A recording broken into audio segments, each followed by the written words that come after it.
Good morning, students. Welcome to the seventh lecture of Power Engineering. Today we are going to discuss about the classification of IC engine. आज के video lecture में हम आपको बात करने जा रहे हैं classification of IC engine, that is internal combustion engine का क्या क्या टाइप है, उसको हम आज डिटेल से चर्चा करेंगे.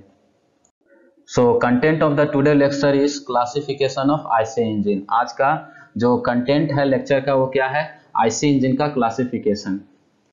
So first of all we are going to see the classification of IC engine according to type of fuel is. हम जो है IC इंजन का क्लासिफिकेशन देखेंगे फ्यूल के आधार पर, अर्थात जिस तरह से फ्यूल को हम लोग यूज करते हैं उसके आधार पर IC इंजन को कितने भाग में बांटा गया है. तो सबसे पहले होता है पेट्रोल इंजन. जिस प्रकार से आप देखते होंगे पेट्रोल से जो गाड़ी चलता है, अर्थात हो गया आपका मोटरसाइकिल हो गया, उसके बाद टू व्हीलर हो गया, थ्री व्हीलर भी कोई पेट्रोल से चलता है. तो ये आपका हो गया अकॉर्डिंग टू फ्यूल यूज. तो उसमें जो है पहला है पेट्रोल इंजन, दूसरा है second number is diesel engine. So कभी कभी हम लोग जो है डीजल इंजन को देखते हैं, जैसे कि आपका बस हो गया, ट्रक हो गया, जो हेवी जो गाड़ी होता है वो जो है डीजल इंजन के अंदर में आता है. एंड थर्ड वन है गैस इंजन. तो कभी कभी जो है गाड़ी को, अर्थात IC इंजन जो है किसी किसी का गैस को हम लोग यूज करते हैं, जैसे CNG गैस हो गया. तो जो हम लोग जो घर में यूज करते हैं गैस, उस गैस को कभी कभी यूज किया जाता है. तो according to the type of fuel use, अर्थात IC इंजन को, अर्थात इंटरनल कंबशन इंजन का तीन टाइप हो गया फ्यूल के आधार पर. पहला हो गया पेट्रोल इंजन, दूसरा हो गया डीजल इंजन, तीसरा हो गया गैस इंजन.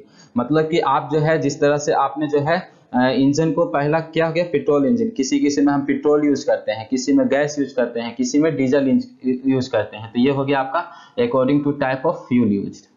अब हम देखने जा रहे हैं according to method of ignition of the fuel, मतलब कि फ्यूल के जलने के आधार पर IC इंजन को कितना भाग में बांटा गया है. ध्यान दीजिए आपको फ्यूल को जलने के अनुसार. तो फ्यूल जो है दो तरह से जलता है. पहला क्या है स्पार्क इग्निशन इंजन, मतलब कि SI इंजन हो गया. दूसरा है कंप्रेशन इग्निशन इंजन यानी कि CI इंजन. तो SI इंजन हो गया और CI इंजन हो गया. ये जो है according to method of ignition of fuel, मतलब कि जैसे कि बर्निंग ऑफ फ्यूल, जो फ्यूल जो जलेगा उसके अंदर में तो दो टाइप से जलता है. एक तो स्पार्क से जलेगा, जिस तरह से मोटरसाइकिल में हम किक मारते हैं, तो किक मारने का मतलब हम जो है उसमें स्पार्क पैदा करते हैं. जब आप when you are rubbing the two stones with each other means you are producing the spark. जब हम दो पत्थर को लेकर हम रगड़ते हैं या उस पर मारते हैं तो क्या होता है स्पार्क निकलता है.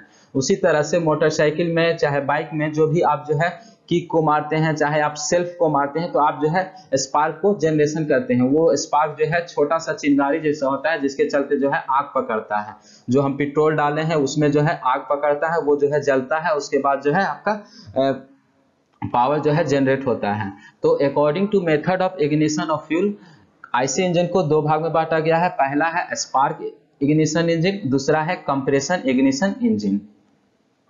Now we are going to classify the IC engine according to type of, according to operation of cycle of operation. यानी कि ऑपरेशन, जो साइकिल का जो ऑपरेशन होता है, as I discuss in last class, auto cycle, diesel cycle, dual cycle, Brayton cycle. So ये सब जो साइकिल होता है उसके आधार पर जो है IC इंजन को तीन भाग में बांटा गया है. यहाँ पर जो है हम केवल तीन ही लिखे हैं, यहाँ पर आप पांच भी लिख सकते हैं क्योंकि, लेकिन मोस्टली जो है 3 होता है, इसलिए यहाँ पर 3 ही लिखा गया है. पहला कौन सा है, मतलब कांस्टेंट वॉल्यूम साइकिल, जिसको हम लोग बोलते हैं ऑटो साइकिल. उसके बाद प्रेशर को अगर हम कांस्टेंट रखते हैं तो वो हो गया diesel cycle.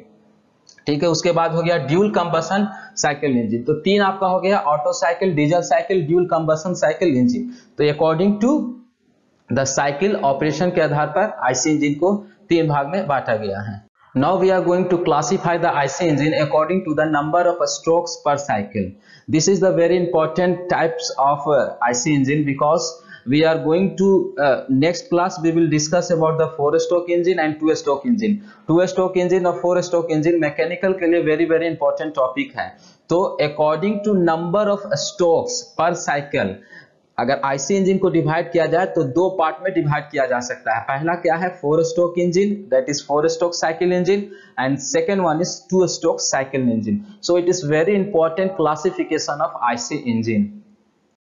Now we are going to classify the IC engine according to the speed of engine. That is engine के speed पर हम लोग IC engine को किस तरह से classify कर सकते हैं। तो पहला हो गया स्लो स्पीड इंजन, दूसरा हो गया मीडियम स्पीड इंजन, तीसरा हो गया हाई स्पीड इंजन। जैसे कि मान लीजिए हमको जो है मोटरसाइकिल में जो है कितना स्पीड देगा, मिनिमम मतलब इसको हम लोग स्लो स्पीड इंजन में रख सकते हैं। मीडियम के लिए हम रख सकते हैं जैसे कि आपका बस हो गया, उसके बाद जो है जो मीडियम स्पीड हो गया बस हो गया, उसके बाद और मतलब कि 4 व्हीलर गाड़ी हो गया, ये सब क्या है मीडियम स्पीड में हो गया। हाई स्पीड का मतलब आपका हो गया फ्लाइट हो गया, आपका एरोप्लेन हो गया। तो इसमें जो है हमें हाई स्पीड इंजन को लगाना पड़ेगा क्योंकि हमको जो है ज्यादा ऊंचाई पर जाना है, ज्यादा स्पीड के साथ जाना है। तो आप जो है एरोप्लेन पर अगर आप ट्रेवल करते हैं, मतलब फ्लाइट अगर लेते हैं, तो आप उसमें जो है हमें ज्यादा स्पीड चाहिए, तो उसमें हम हाई स्पीड इंजन को यूज करेंगे। तो according to the speed of engine, engine के स्पीड के अनुसार अगर हम आईसी इंजन को क्लासिफाई करें, if we will classify the IC engine according to the speed of engine, then we can classify it into 3 types, that is slow speed engine, medium speed engine and high speed engine.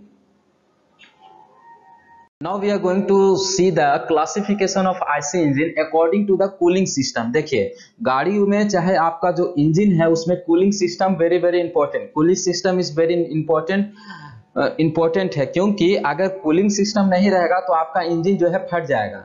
तो cooling system बहुत जो है जरूरी है, necessary है, mandatory है।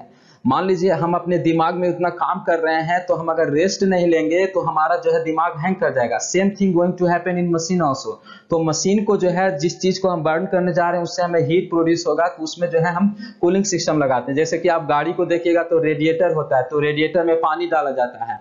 तो cooling system 2 तरह का हो सकता है, या तो वाटर कूल्ड इंजन हो सकता है या तो एयर कूल्ड इंजन हो सकता है। किसी किसी को हम कूलिंग जो है वाटर के द्वारा देते हैं, किसी किसी को कूलिंग हम जो है एयर के द्वारा देते हैं। तो according to the cooling system IC engine can be classified into 2 types, that is air cooled engine and second one is water cooled engine. तो ये था आपका classification of IC engine. Now we are going to see the classification of IC engine according to the number of cylinder. So number of cylinder के अनुसार जो IC engine को जो classify किया है वो 2 टाइप होता है। पहला है सिंगल सिलेंडर इंजन, दूसरा है मल्टी सिलेंडर इंजन। ध्यान दीजिएगा, according to the number of cylinder IC engine is classified into 2 categories. First one is single cylinder engine and second one is multi-cylinder engine. In single cylinder engine we use the single cylinder, but in multi-cylinder engine we will use the multi-cylinder. So according to the as we are using the cylinder, so the name of the cylinder will be like this only. जो हम cylinder को use कर रहे हैं, single cylinder में केवल single cylinder रहेगा, इसीलिए उसको सिंगल सिलेंडर बोला जाता है। मल्टी सिलेंडर में क्या रहेगा, 2 से या 2 से अधिक रहेगा, मिनिमम जो है 2 होना चाहिए मल्टी सिलेंडर में। तो ये था आपका नंबर ऑफ सिलेंडर के अनुसार आईसी इंजन का classification. If you want to refer the reference book, then you can go through this book. I have written here the reference book. अगर आप जो है बुक को रेफर करना चाहते हैं तो आप ये सारा बुक को आप रेफर कर सकते हैं ताकि आपको और ज्यादा नॉलेज मिल सके।